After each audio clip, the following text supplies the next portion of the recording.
Le 28 février 2026, le monde bascule.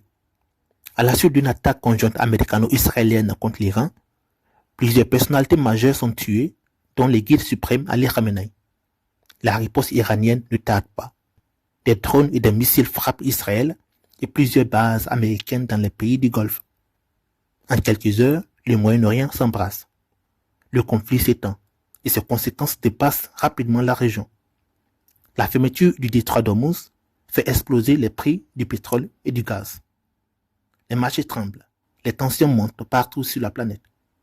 Une question est désormais sur toutes les lèvres.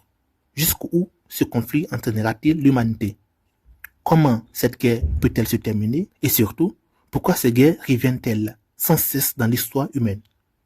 Chez SAB, nous ne faisons pas simplement de l'analyse géopolitique. Nous remontons à la racine. Car les crises qui secouent notre monde aujourd'hui ne sont pas nouvelles.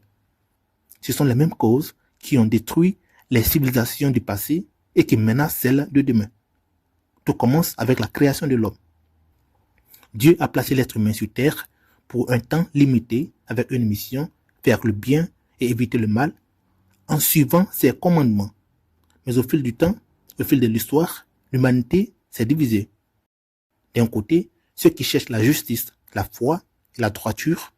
De l'autre, ceux que l'injustice, l'orgueil et la soif du pouvoir entraînent vers la corruption et la destruction.